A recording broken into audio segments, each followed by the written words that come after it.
Hi, the video you are about to watch is part of our latest webinar on FIR and police investigation held on 10th August 2024. If you like the video, please consider subscribing as these events take a lot of effort. Having me here.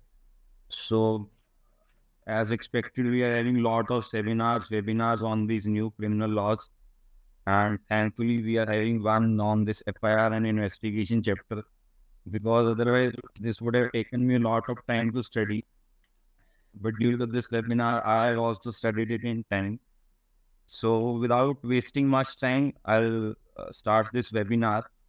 So, before getting into the main topic, I'll give you a general point of view that as to what changes has been brought in the new law, especially during, in relation to the FIR and investigation aspect. Before that, the audio and video is clear. I just wish to clarify. Yes, sir, absolutely perfect. So the main star change in the new law, I would say, is the technology part. You would find this on all the three laws, that is the BNSS and the New Evidence Act, that the main focus has been on the technology part, to incorporate technology in investigation, to incorporate technology in trials, to use technology so as to reduce the traveling for the witnesses so they could appear virtually and give their testimonies, also giving more authenticity to various forensic evidence, like exempting examination of the official to prove the evidence until unless its genuineness is disputed by one of the parties to the case. So this is the general point of view that as to what changes has been done. Now starting with the main topic, that is the FIR. So I will not strictly follow the PowerPoint slides, so please do not get confused. I will not repeat as to what is written. So this is just to give you an idea. So yes, starting with as to what is an FIR. FIR, I believe all of you know that this is the first information report. So it is not necessary that the one who is the victim of a wrong act, or we could say the crime, has to be the informant. Anyone can generally be the informant, except in few specific offenses. So whenever the police gets the information that any cognizable offense has been committed, the police is supposed to write it down, and that written document is known as the first information report. Now you need to understand that what is the cognizable offense. Basically for that you have to see schedule next to the CRPC or the new CRPC, that is the BNSS. So there the legislature in its wisdom has classified offences into two parts, that is cognizable and non-cognizable. Cognizable are those where the police can arrest without warrant, and rest are non-cognizable offences. So where the legislature has felt that there could be a need to arrest the accused persons, it has categorized them as cognizable offences. So FIR can only be registered in cognizable offences. If a transaction involves cognizable as well as non-cognizable offences, FIR can still be lodged. So yes, this is the general introduction to the FIR. Now, the interesting thing and the changes that has been brought by BNSS, that is regarding how the FIR can be lodged. That is the modes of registration of FIR. So generally, before this 1st of July, the BNSS has come into force. The general way to lodge the FIR was either to give it in writing or orally. Suppose some offense has taken place, like someone has been murdered on roadside or some accident has happened. So generally, there the police registers the FIR merely on oral information as well. Other than this, the routine practice is that you give a written complaint to the police and only after that they register the FIR. But now, 2 or 3 interesting changes have been made in the BNSS. First, and this is catching a lot of attention on the internet and social media also, there are 2 changes. One is of zero FIR and the second is of the electronic means, that is FIR through electronic means. So as far as zero FIR is concerned, It means that suppose offense is committed in jurisdiction of a police station, but you can get the FIR registered in some other police station as well. The need for such concept, that is the zero FIR, it generally arises in women-related offences. Like in my own practice, I have seen a zero FIR lodged in a rape case, though the allegations pertains to the place totally alien to the place where the FIR was registered, but the still police promptly registered the FIR and then it was transferred to the jurisdictional police station. Now the question is whether before BNSS do we have the concept of zero FIR? So the answer is yes.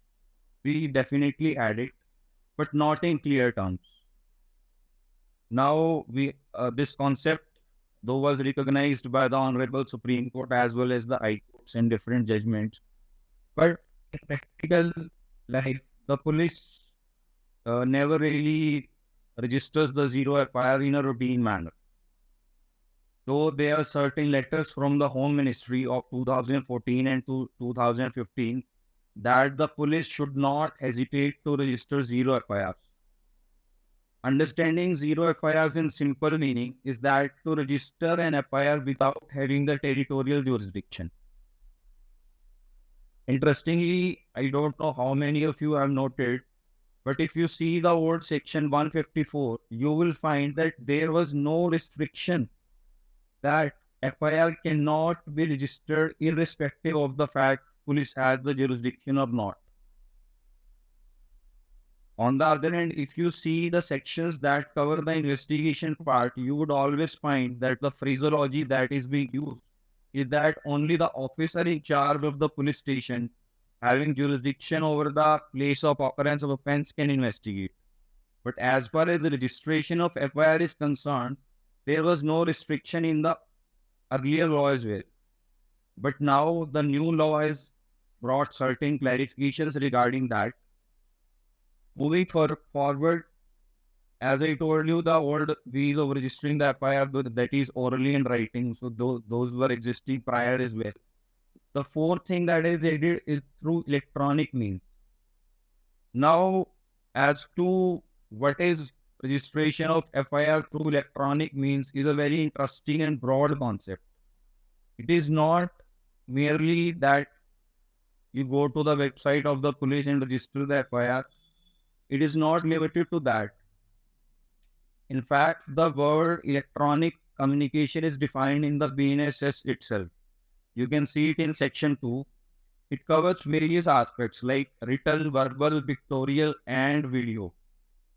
So like even if you write a complaint through email to the SHO or to the SP, or even if you send a video to the SHO or SP, going by the literal interpretation, even that can be a way to register the FIR.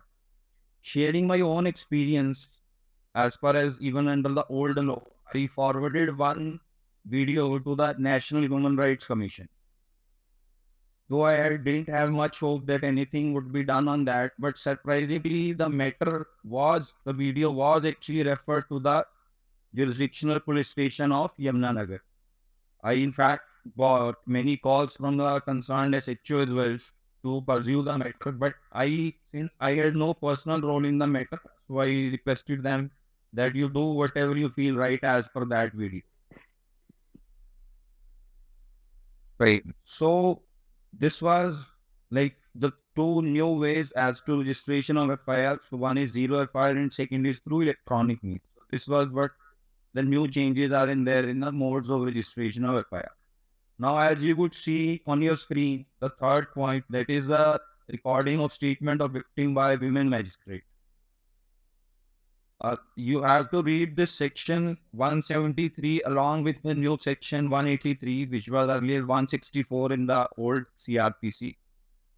Basically, what happens is that in mostly women-related offenses, especially the sexual offenses like rape, stalking, and such offenses, what happens is that immediately after the registration of the FIR, the police takes the victim to the concerned magistrate and her statement is recorded on oath. Basically, now what the change is that the magistrate, a preference has been added that preferably the statement should be recorded by a women magistrate. In case the women magistrate is not available, then it can be recorded by a male magistrate as well.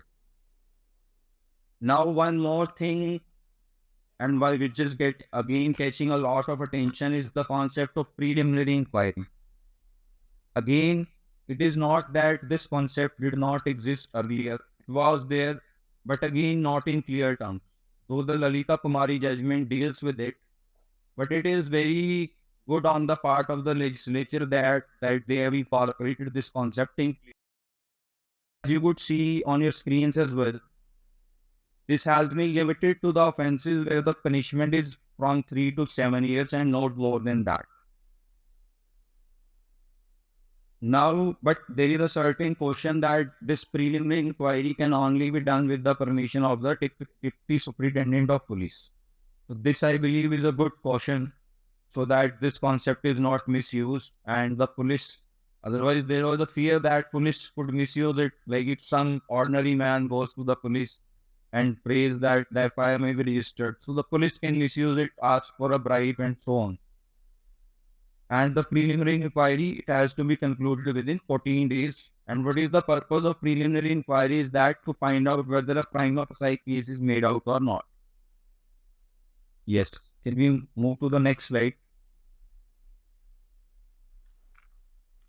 Now, what we can do if we go to the police and the police does not lodge the FIR. First, as you would see in your screen, that there is an executive remedy.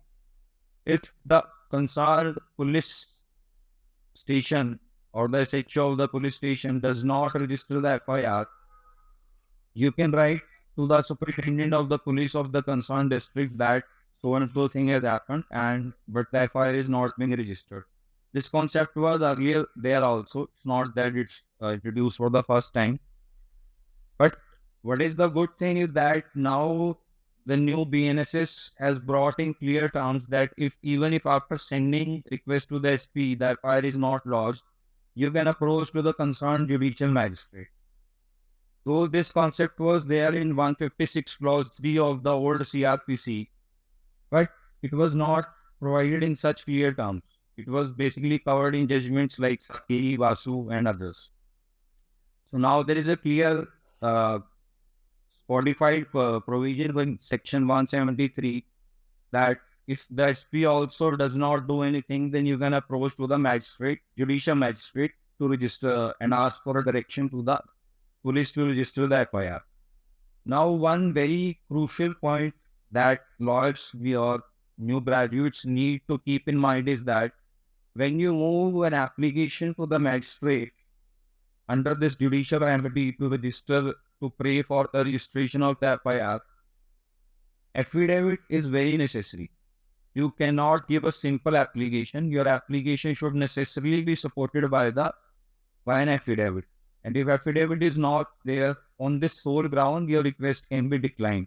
Rather, it should not be entertained in absence of the affidavit. So this is what is there in relation to the FIR in the new BNSS as to how the FIR can be registered and what are the remedies if the FIR is not registered. Now moving further, the thing is that, please move to the next slide. I think we have already dealt that how the FIR can be registered. Now the question is who can lodge an FIR? I'll not go much deep into it because this is a simple thing. FIR can be lodged by the victim. FIR can be lodged by any person having information of the offense. FIR can be lodged by the accused also. Suppose, like you must have heard that the accused surrendered on his own. So if the accused surrenders to the police, even then the FIR can be registered. Police officer himself can also register the offense. Suppose he comes to know through social media or through some other medium that so-and-so offense has been committed in his area. So there is no bar that he cannot register the FIR on his own. FIR can also be by a disabled person. FIR can also be by a child. It does not need to be signed. FIR can also be filed by a lunatic person. So the general law general thing in a criminal law is that anyone can set the criminal law in motion except in certain exceptions. So yes, this was about who can lodge the FIR. So as far as time limit for filing an FIR is concerned, there is no such time limit. Even under the old law, there was no time limit. Even under the new law, there is no time limit. FIRs generally, registration of FIR cannot be declined on the ground of delay. So delay can be a ground for preliminary inquiry. Delay can be a good ground for getting bail. Delay can also be a good ground for getting cautions as well, though rarely corroborated by other facts also. So, like in cases of rape, sexual offences, you could easily find long delays, and those are very much understandable because of the social stigma and other things. So, there delay is no ground to refuse the registration of FIR. As far as contents of the FIR is concerned, so this is a theoretical concept. It does not need much about for me to say. As you could see on the screen, like the name, address, date, time, FIR number, name of police station, facts of incident, description of persons involved in the case, witnesses, so on. So this is what is there to be in the FIR. Its copy is given to, it should be given free of cost to the informant. So yes, how to lodge an online FIR? As I told you earlier as well, though this slide says that it has to be lodged by visiting the official website of the concerned police department, submitting the necessary details. Basically, as when the Honorable Prime Minister introduced this law in the Parliament, this is what he said, that like states are supposed to have their websites and you can lodge your FIRs on their websites. But I doubt that states are yet to implement this thing, because I personally searched and I really could not find that Haryana, whether it had its website or not. But soon they'll have it. But as I told you earlier, that electronic modes is not limited to the website. As far as we go by the definition that is given in the new BNSS, so it has a very broad definition. As I told you, that it includes written, verbal, through pictures, through video. So as the time progresses, we would we would find that FIRs are being lodged on the basis of WhatsApp messages. If I forward a WhatsApp message to the SHO of the concerned police station, and if he feels that yes, so and so offense has been committed, so there is no bar that why he should not register the FIR on the basis of the WhatsApp video as well. There is no restriction in the CRPC that it has to be only through the official website, though this would be the general approach in the coming time, so as to formalize the system. Otherwise, there will be a lot of chaos. Yes. Yes, again, now one more concept, evidentiary value of the FIR.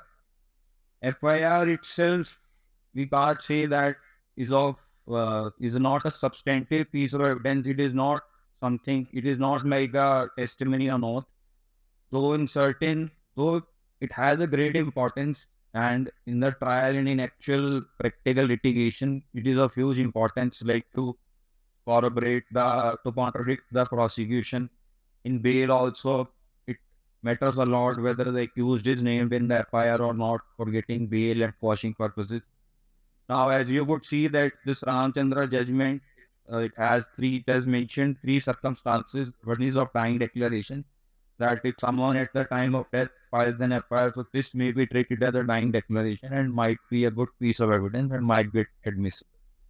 If due to the FIR it leads to some discovery, then also it can be a solid piece of evidence.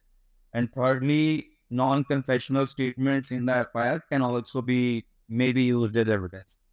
See, what you need to understand is that there are no concrete concepts in criminal law. You have to be very flexible in criminal law. Do not be very rigid that in all the cases same thing would be happening. Court can interpret accordingly as per the situation, and as compared to civil law, criminal law is majorly very flexible. Yes, next please. So now this concept of multiple FIRs, I believe now all of you must be aware because we see this thing a lot in the social media that on the same set of facts, lot of FIRs are lodged in various districts and even across the borders of the states. That is like 5 FIRs in Haryana, 5 in Rajasthan, 3 in Madhya Pradesh, 2 in Karnataka. Like various instances have come in the past where FIRs were lodged against Arnab Goswami, the editor of the Republic TV. There was one Nupur politician, Nupur Gupta or Nupur Sharma, one politician of BJP. So various FIRs were lodged against them in different states. See, if all the FIRs are within the jurisdiction of one high court, then you can approach the concerned high court to club all the FIRs. So what high court will do that where the first FIR has been lodged, it will club all the remaining FIRs will be that. But if the FIRs are registered in different states, like one in Haryana, one in Punjab, then you have to approach the Honorable Supreme Court. Only the Supreme Court can club FIRs registered across different states. As far as cross FIRs are concerned, cross FIR means that suppose a fight took place between few people at a place. Now both have their own versions. One party says that it is the mistake of other party and they came with weapons and they give us beatings. On the other hand, the other party says no, the reality is something else, and it is in fact the other party who is beating us, who has given us beating. So in that case, the police can register FIRs as per the version of both the parties. Generally, what is done for the convenience of everyone is that once after the registration of FIR and the charge sheet, or what we generally call it a challan, once the challan is filed, then the trial is conducted mostly simultaneously in the same court, and the matter is kept for same dates in the court so that it is convenient for everyone. Yes, so this is what is about cross FIRs. As far as lodging of false FIR is concerned, there are different remedies in law, as you could see on your screen that under the old IPC there was section 211 and under the BNS there is section 217. Also there are one or two more provisions also under the old law. There was section 182, police, that is power of police to prosecute someone for wasting its time. As far as 211 IPC is concerned, this is the prerogative of the victim of the false complaint. Yes, so this is, it is not that you could simply lodge a false case and get away with it. Yes, is it mandatory for police to register an FIR?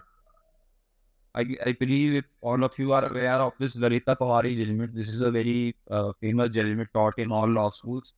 So basically from here only we got the concept, a formal concept of preliminary inquiry. The court made it clear that the purpose of preliminary inquiry is only limited to assess whether a cognizable offence is made out of the law, not a detailed investigation. And it also gave various categories for the understanding that where the police can do the preliminary inquiry, such as matrimonial, corruption cases, medical negligence. In fact, as far as medical negligence cases are concerned, so there is a very big process, lengthy process to get the FIR registered. It caught my attention just now. I'll describe you a bit. In cases of medical negligence, FIR cannot be lodged in a routine manner. There is a judgment of Supreme Court which provides that first there has to be a medical board. That medical board will give an opinion as to whether the doctor has committed any negligence or not. And only then, after that, the FIR can be lodged.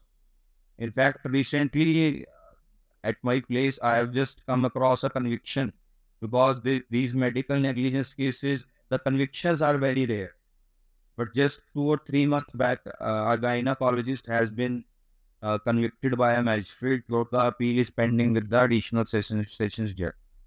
One difference is that in the Lalita Kumari judgment, the time limit for preliminary inquiry was 7 days. But in the new BNSS, it is 14 days. So this is one difference.